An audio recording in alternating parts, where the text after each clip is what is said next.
welcome back to our continuing coverage of Origins Summer Preview 2017 here. We are here with Nikki from Queen Games. Hi, Nikki. Hello. And we're going to be taking a look at a few different things, but we're starting off with a really big box, Immortals, right here. It's so massive, I'm going to have to push it outside the screen just a little bit to see what's going on. We've got a really cool two-parter board here.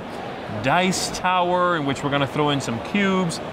It's too much. I can't handle it. Nikki, tell me what's going on. Okay.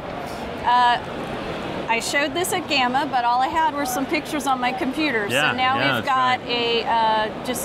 this is a tester copy that we have here at Origins. Yeah. And we are going to have a limited release of this game at the Dice Tower Con. Okay, and then very nice. A full release of it at Gen Con. Okay, excellent. So I wanted to show off the size of the board and the cube tower, which is wonderful, and all the art is gorgeous. The whole point of the game is area control with a twist. Okay. When you go into a battle from one area to another, or anywhere on the board, depending upon the kind of cards that you have, whatever guys died in the battle are going to go onto your player board. Ooh. Nice. If they die in the dark realm, which is the blue side of the board, they are going to come back onto the light side of the board. So when you place them, they're going to come back to life on the light side of the board, and vice versa. So if you have a battle in the light side, whoever doesn't survive the battle is going to come back on the dark side of the board. Okay. So that's quite an interesting twist. The big twist of the game. What's fun also about this game is there are 5 races from the dark side. Okay. 5 races from the light side. You can kind of see them there. Yeah. You are going to shuffle up the dark, randomly choose a dark, shuffle up the white, randomly choose a light, and this is going to be my starter combination for the game. I am going to be a Amazon on the light side of the map, and when I resurrect, I'm going to come back as an orc. Got it, and each player will have a different combination. Each player will have a different combination, which then dictates my player board. So here's the Amazon starting player board and the orc starting player board. These huge numbers in the middle are my starting armies for the light and the dark. If you are playing in a 3-player game, you're going to use these big numbers off to the sides. Okay. This is my starting energy, so I'm going to start with 6 energy and my starting gold. Got it. Once you settle all of that business, you're going to turn your player board over. You are going to, everyone will have a starting hand of magic cards. So this happens to be the purple player's magic cards. Everyone's magic cards are going to be the same. So there's going to be no difference in that. And magic cards, and every card gets played face down onto your player board. So you're going to be pre-programming your play. Got it. So that's where the magic goes, and then you can start putting like your land cards across your board. I don't know what I'm going to get. It probably isn't legal, but that's what I'm doing. Everyone has a special power. Okay. So this is, let me double check myself. Is the power dictated by the combination of the 2 races? It's dictated by this first one here on your board. Got it. So this guy's got a resurrection power. This guy, of course, he's an orc. He has an opportunity to gain more gold. Okay. Other than that, everyone's player board's going to look pretty much the same. So it's just going to be this top thing here. Okay, got it. So you lay a card down here, you're going to get a certain amount of gold. You put a card here, you're going to get it. You're saying I want a certain amount of power. I see. You can turn these cards over in any order you want. So if you want to right off the bat start a conflict, which is what this one is, you're going to turn this over and you're saying I'm going to have a conflict in this region right here. Okay. And you take your cubes. I'm sure I don't match up to the card I just flipped over. Right, But that's okay. if I am going after this guy here, we are going to decide how many cubes we want to sacrifice to this endeavor. Okay. Depending on the card you play, the attacker is going to either have control of the inhabitants of the land, Okay. or the attacked will have control over the inhabitants of the land, or the inhabitants will be totally neutral to your whole entire thing. So you're going to take the neutrals, or the neutrals that are already seated in the tower, but I have nothing seated right now. Right. We're going to dump that out, and if I was the aggressor and I had the right cards, I would take the 2 green neutrals as the hitters, and clearly I'm going to win that because it's 4-3. They could have been neutral. They could have been with the black cubes, and then I would have lost if I was the blue player. Yeah. So whoever wins gets to place on the region they were playing for. Whoever loses takes their cubes and puts them on either the dark side or the light side, wherever they're going to resurrect from. The greens stay in the tray. And you'll scoop them back up and throw them back in whenever you... Right. Okay. Well, this is clearly inspired a little bit by Shogun, right? That's sort of the idea. What's the end game objective then? What are you going for? You are going for land. Okay. So and whoever's got the most. This is a score track here on the outside. Score points. Okay. There are ways to score by building these certain monuments. You score it immediately. It's just 1 point. There are also portals I should talk about really quickly. So that kind of breaks the rule of having to die first before you resurrect. If you build a portal in a land, it's a one-way tunnel. So if I wanted to transfer these guys to North Haven and I built a portal, I could transfer them into North Haven, but I wouldn't be able to bring them back. Got it. So it's a one-way tunnel, but all of a sudden, without dying, I'm over in North Haven on the light side of the map. So. Interesting. Okay. Very cool. How many players can this play up to? It takes 5. You need a minimum of 3. Okay. It's 120 minutes. It's one of our bigger games. A couple of hours, suggested age is 14 plus. Okay, sounds good. And another game that utilizes the dice tower, cube tower, whatever you want to call it, which is a superb mechanism. Definitely not enough of those. And again, inspired a little bit by Shogun, which is, I think, the best game that uses that mechanism. Another sort of similar game in that system. Really cool. Love the 2-board concept. Yeah. Almost like playing 2 different games at once. Awesome. Yeah. When is this going to be available? Well, we've after full release at Gen Con. But That's like right. I said, we got limited at Dice Tower. Okay, cool. So, yeah, let's scoop this aside a little bit and check out some other goodies you've got. I'm going to toss some cubes in here while I'm at it. All right, here they go. Let's fold that up. You got that? Okay. All right, and you are bringing in Captain Silver. Captain Silver. And I wanted to talk a little bit, or do you need to do the whole intro thing again? No, go ahead. We are good.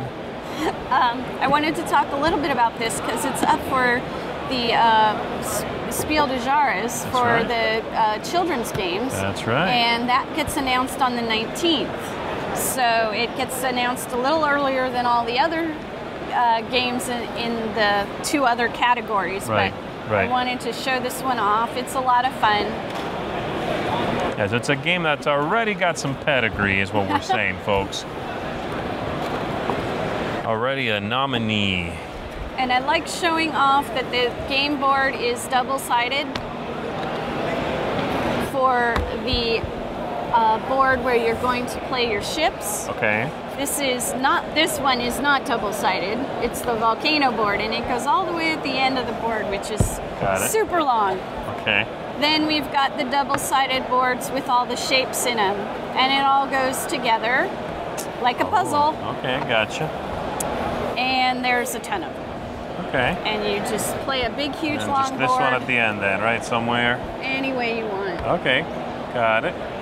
And everyone's going to get a bag of shapes. Bag of shapes. This is tactile. You cannot look in your bag. You have to feel the shapes. Oh, and they're cardboard pieces, so I'm feeling the outline of a shape. Okay. Here's the trick, though. At the start of the game, the only ones you can pull out of the bag are from this top row. Got it. So, again, we're all playing at the same time. Oh, wow. This is so tough. More this is the ship wheel. Yes. Sweet. Throw that ship wheel down. Okay. And look what I did. I pulled out the ship wheel. You have filled up that space. I cannot place it in the next space or in either of these spaces. Got it. So I have to feed it to the volcano. Okay. All right. And so now I could go for this one as well, is the idea. You can go for this one, or the sword, or the anchor, or the... So as long as the previous square is full. Okay. And if I pull out something that's wrong, it's just gone. Yep. Or you get it placed faster than I did. Sure. Uh-huh. Oh, wow. I am really... This is tough. There. This is superbly difficult for me. Oh, wait. No, that's not it. That's cutlass. Yes? Yes. Sweet. What do I got? A bird. I can't place it. See how great I am at this game? Is there a shape in here more than one's? Everything, it has two. Because I'm holding another wheel. 2 swords, 2 cannons, 2... Chuck it in the fire. Don't slip it back in your bag, you cheater.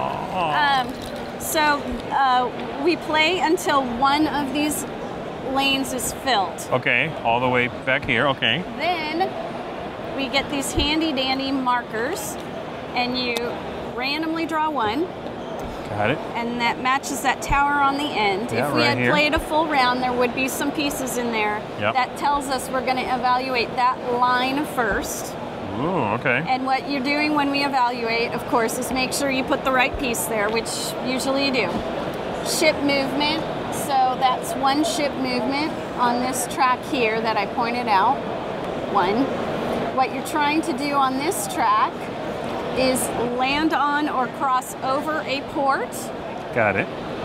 Which will allow you to take the stack of 5 treasure chests that will be placed here. And I landed at this port. Okay. I'm going to look at all of these wonderful treasures, and I'm going to clearly choose the highest number. Oh, I see. Face down in front of me. You're sliding around. And put the rest of them back in the stack. So now you kind of know, well, maybe the 5 is not going to be in there. So it goes 1 from 5. They're random. So this stack could maybe not have any 5s in it. You never know. Am I going too fast? No, this is great. I just want to keep playing at this point. You're going fantastically. So again, then you would evaluate the next row, the next row. We do check all the rows, just in different orders. Okay. All the rows in different orders. At that point, you should have a stack of some coins in front of you. From here, right? From winning in the different tracks here. Okay. We have 5 of these markers, but we're only going to use 2 of them, or 3 of them. Those look bad. They're bad. This also represents that there are 3 rounds in the game. Okay. First round, we're going to turn over. This is if we had any of these pieces in the volcano, we are going to have to pay 1 coin to get it back from the volcano. Okay, cool. The cute thing is that if you have like we both have wheels in there and the wheel is not shown here, we just get it back for free. Okay, got it. So it's not too painful, but it is a way to kind of keep track of someone running away with the coins right away at the beginning of the game. Yeah, okay. So we do that 3 times, and these are all going to be different. Neat. So and so you do all of that 3 times in the game? Yeah. Add up the coins, add up the treasures. Yep. Highest, of course, is the winner of the game. Highest is the winner. Really nice. So a bit of a real-time aspect to it, and then resolution after that. And you see these pieces. Yeah, and we should like, take some of these out. Yeah. They're huge. I'm going to be able to do this. Oh, and then you're like feeling around in the bag, and you're like, that could be the bottle. It is surprisingly or the tough. It is surprisingly tough, and I can see how I'm sure kids could have an advantage at sort of putting their hands in the bag and feeling what something is, versus what I'm doing with these mitts. Right. Very nice, cute. I like it. How many players can this be up to at the same time? This one goes to 4. 4 players. Two minimum, up to 4, and you can scale the board for easiness, and I think it's a game that if parents have to play it 16 times with their children, they're not going to go too insane. Yeah, right. No, it's neat. I like it. Over and over again. And the different phases, I can see appealing to different, different kinds of players. Very nice.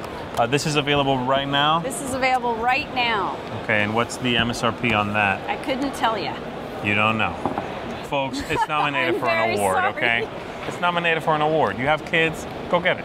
Right. On the 19th, we'll know. We're really excited. Yeah, I bet. Cool. All right, and you got one more thing we're going to briefly cover. Uh-huh. Let me help you put these away. There you go. Okay. Okay. Here we go. Oh, wait, hold on. I got more cubes. There's a cube tower right there. I have to. Oops. I'll clean up after myself later. That's fine. I had this also at Gamma, but we ran out of time, so I was only able to answer a few questions on the internet. So I thought I'd bring it again. Yeah, we'll get them this time.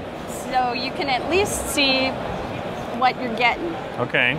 So these are player boards in player colors. There are certain actions that you can only do on the player board, and they're pictured here. Okay.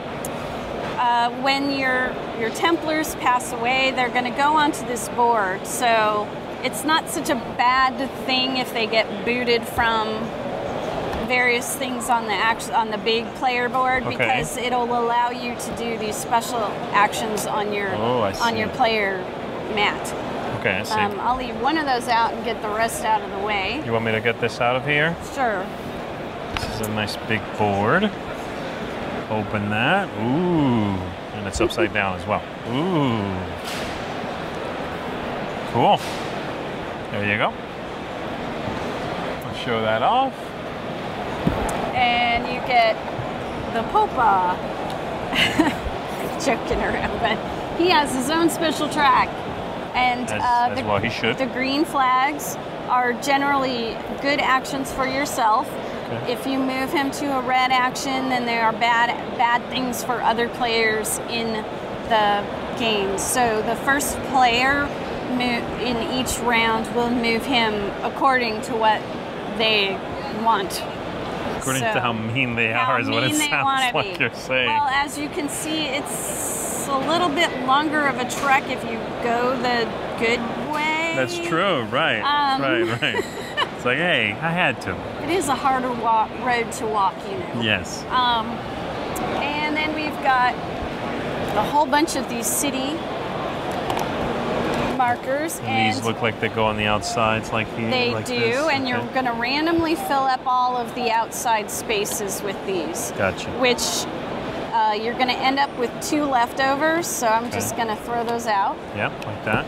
That's going to determine what cities are going to be active in this game with these pieces. So you're going to look at Roma and put one of those on the Roma, and so on. So you're going to end up with 2 that are not going to have this marker in it. Got it. Does the game play a little bit like a worker placement, area control kind of game? Definitely worker placement. Worker placement. You want to have the majority, so you would get your knight into this land, and then you would start being able to place the knights that you are recruiting into this area. Once the Pope makes it down to the port, that big brown circle at the end, right there, and you've got knights in whatever, well, we'll just move this one over here. If we've got knights in Roma, wherever, right here, yeah. And pick the one farthest away from myself.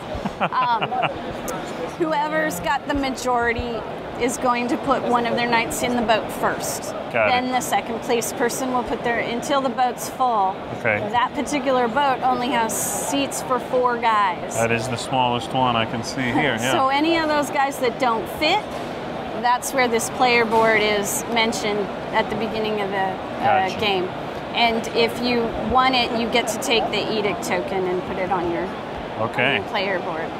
And coins. So area control a little bit, but then if your people don't fit, you'll get a little bonus out of them for coming over here. You can trigger some special powers. And they're I forgot the cards. Ooh, and some nice cards. There's some nice cards in player color again, and they are going to all be the same for everybody.